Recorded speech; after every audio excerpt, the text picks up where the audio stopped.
มันเกิดอะไรขึ้นกับโลกของเราทุกคนล่าสุดภัยพิบัติทางธรรมชาติบ่ว่าจะเป็นแผ่นดินไหวอยู่เวเนซุเอลาและ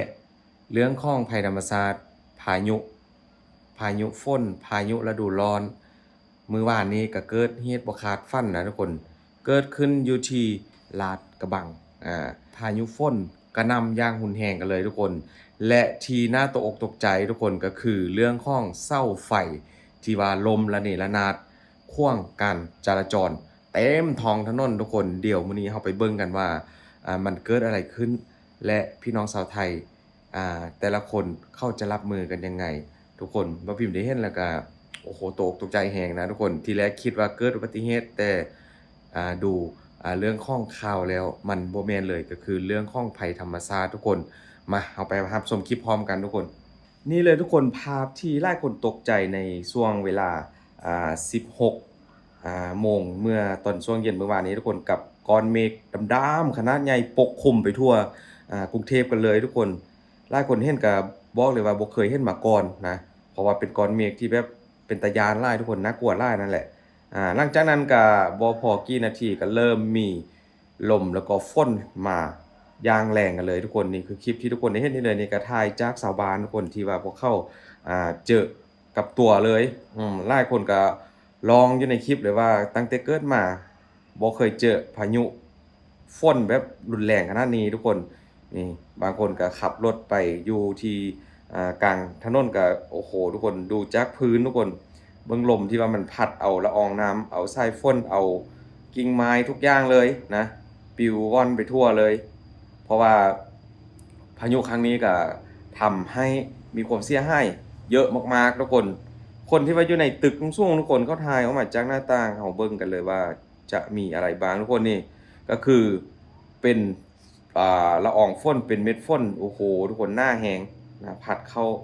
ในตึกทุกคนถือว่าทุกคลิปที่เห็นนี่ก็ตกใจแฮงทุกคนนะต้นไม้อยู่ข้างทางซ่องข้างทางก็ถือว่าลมระเนระนาด อันนี้ก็เป็นคลิปที่เกิดขึ้นเมื่อวานนี้ก็ทำให้หลายคนบ่คิดบ่ฝันนั่นแหละทุกคนว่ามันจะรุนแรงเพราะว่าสิ่งที่ตามมาก็คือเรื่องของความเสียหายนี่บ้านเรือนเสาไฟลมทับรถยนต์เยอะมากทุกคนอ่าเสาไฟที่ว่ารวมๆกันทุกคนมีการสรุปออกมาแล้วนะมีการสรุปออกมาแล้วมีประมาณ40ต้นที่ว่าอ่าล้มรวมกันทั้งหมดนะทุกคนแต่ละจุดที่ว่ามารวมกัน คิดไล่ออกมาแล้วประมาณ40ต้นสิ่งที่เอ่อหลายคนย้านที่สุดนี้เลยทุกคนก็คือมันทับรถยนต์นี่แหละแต่ละคันก็ถือว่ากำลังวิ่งอยู่ในถนนแล้วเกิดเหตุการณ์เสาไฟหักโค่นลงมานะเป็นเหมือนกับโดมิโนเลยทุกคนดึงจองกันไปเป็นแนวยาวไปเลยนะทับรถยนต์แล้วก็มีผู้ได้รับบาดเจ็บประมาณ2คนแต่ก็ยังดีนะทุกคนที่ว่าบ่มีไผ อ่าเจ็บหนักหรือว่าเกิดอะไรเยอะมากไปกว่านั้นนะเหตุการณ์นี้ก็หน่วยกู้ภัยก็บ่ได้รอช้าทุกคนกู้ภัยจากเมืองไทยถือว่าทำงานกันเร็วมากนะหลังจากรับแจ้งการอ่าว่ามีเสาไฟล้มทับรถยนต์ก็รีบมาเลยความเสียหายนอกจากเสาไฟแล้วทุกคน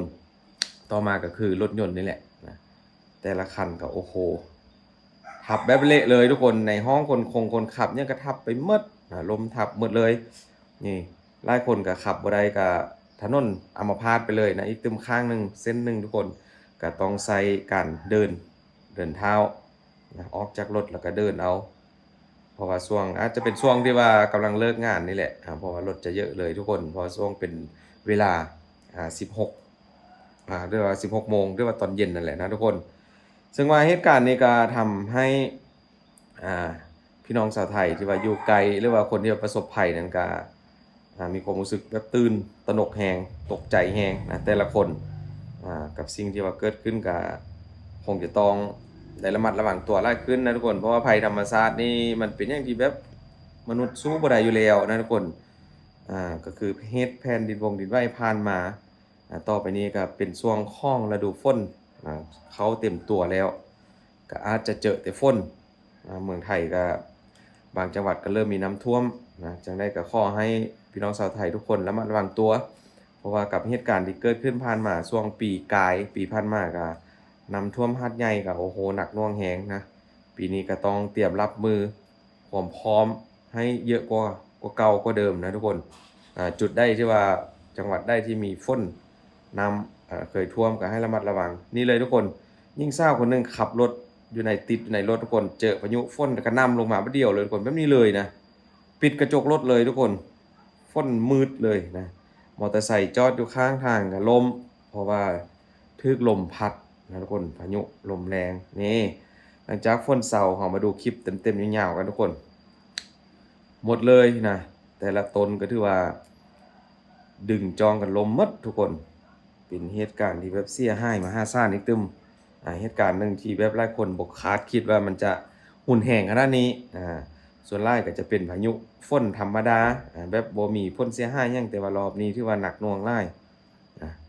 รถก็ถือว่าติดกันยาวเหยียดจนถึงช่วงค่ำกันเลยทุกคน ทุกคนสังเกตว่านี่คือเข้าขับรถอยู่อ่ากลางถนนที่แบบมีน้ำท่วมขังนะทุกคนตกมาถึงช่วงมืดค่ำมืดก็ยังมีน้ำนะทุกคนที่ว่าท่วมล้อของรถมอเตอร์ไซค์นี่ทุกคนถือว่าท่วมไปครึ่งล้อเลยนะทุกคนนี่เครื่องจักรเครื่องยนต์ก็ท่วมไปเลยนะดูจากการขับรถของแต่ละคนก็ยังใส่สุดแบบกำลังเลิกงานเลยทุกคนเลิกงานไปงานมานี่น้ำท่วม โอ้โหยจังได๋ก็สู้ๆนะคนกับคนที่ว่าได้รับผลกระทบในครั้งนี้กับพี่น้องชาวไทยหลายคนบ่ว่าจะแม่นคนที่ว่าติดอยู่ในรถยนต์แล้วก็สร้างความเสียหายเฮ็ดให้บาดเจ็บ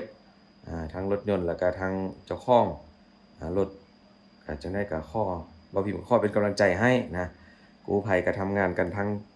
ตั้งแต่หัวเย็นเลยช่วงเย็นเลยนะจนถึงกลางดึกนะทุกคน รถก็ติดยาวเหยียดที่ว่าถนนเส้นนั้นก็อาจจะอัมพาตไปเลยไปได้ก็อาจเฉพาะเจ้าหน้าที่ที่ว่าเกี่ยวข้องนี่ทุกคนหมดเลยนะแต่ละคันนี้โอ้โฮความเสียหายทุกคนมันเกิดหยังขึ้นกับโลกของเรานะทุกคนในช่วงนี้ในปัจจุบันนี้ก็รู้สึกว่าเหตุการณ์ต่างๆมันเริ่มจะแบบโหดร้ายเลวร้ายหลายนับมื้อนับวันนะทุกคนกับสิ่งที่เราเคยใช้ชีวิตแบบสบายๆบ่ต้องกังวลวิตกหยังทั้งนั้นเลยก็มาเจอภัยธรรมชาติในช่วงของแต่ละปีช่วงของแต่ละฤดูนั่นน่ะมันเป็นหยังที่ว่าหนักหน่วงขึ้นทุกปีปีนี้ก็ถือว่ามีหลายประเทศเลยที่ว่าได้รับผลกระทบนะจากภัยธรรมชาติที่ว่าหลายคนปฏิเสธแล้วก็หลีกเลี่ยงบ่ได้เกิดขึ้นแต่ละครั้งก็ถือว่าโอ้โฮค่อนข้างจะทำใจยากนะทุกคน อ่านี่ก็เป็นภัยที่หลายคนต้องเจอโดยเฉพาะก็แม่นเรื่องของฤดูฝนนี่แหละมันจะหนักหน่วงหลายนะช่วงฤดูฝนนี่บ่จากน้ำท่วมดินถล่มดินสไลด์อ่าเสาไฟล้มพายุมีพายุฝนฟ้าผ่าฟ้าร้องโอ้มีแต่สิ่งที่น่ากลัวทั้งนั้นจังใดก็ต่อไปนี้ก็คงจะใช้ชีวิตแบบให้ระมัดระวังเยอะขึ้นเป็นหลายเท่า กับคลิปเหตุการณ์ที่หลายคนได้เห็นแล้วก็ได้เจอกับตัวเองที่ผ่านมานะทุกคนจังได๋ก็สู้ๆไปนำกันพี่น้องเราอยู่ร่วมโลกเดียวกันยังไงเราก็ต้องเจออยู่แล้วบ่ซ่าก็ไว้เพียงแค่ว่าต้องมีสติขึ้นหลายกว่าเก่าแค่นั้นเองบ่พิมพ์ก็บ้านของบ่พิมพ์ก็ช่วงนี้ก็อาจจะเป็นเรื่องของความร้อนทุกคนความร้อนแดดมานี่เป็นเดือนแล้วทุกคนฝนบ่ตกอาร้อนจนแบบ เปิดแอร์เนี่ยก็อยู่ยากนะทุกคนมันร้อนออกไปนอกนี่โอ้ยพี่น้องบ้านของบ่าพิมพ์น่ะบ่อยากจะพูดเลยบ่ฮู้ว่าช่วงหลังๆมานี้อยู่ที่เมืองไทยจังหวัดไหนบางทุกคนที่แบบเจอกับอากาศร้อน30กว่าๆแก่ๆกันเลย30องศานะทุกคนบางวันก็ถึง35 34-35องศาก็มีถือว่าร้อนขับรถออกไปข้างนอกคือว่าพิมพ์ก็ขับแต่มอเตอร์ไซค์ทุกคนโอ้ยจนจะตาย จนจะตุยนะแต่ละครั้งที่ว่าออกไปทุกคนจังได้ก็รักษาสุขภาพกันดูแลตัวเองและดูแลครอบครัวอย่าใช้ชีวิตประมาทนับตั้งแต่นี้ต่อไปก็ขอให้ระมัดระวังตัวกันทุกคนเตรียมรับมือกับภัยธรรมชาติเพราะว่ามันกำลังเริ่มต้นเองนะเพิ่งเริ่มต้นเองขอบคุณหลายๆทุกคนระมัดระวังตัวกันเด้อพี่น้องบ่พิมพ์ก็เป็นห่วงแฮงทั้งชาวไทยชาวลาวทุกคนแล้วก็ขอบคุณหลายๆทุกคนที่ช่วยดูคลิปของบ่พิมพ์นะกดไลค์กดแชร์ Subscribe ขอบคุณหลายๆบ๊ายบายเด้อ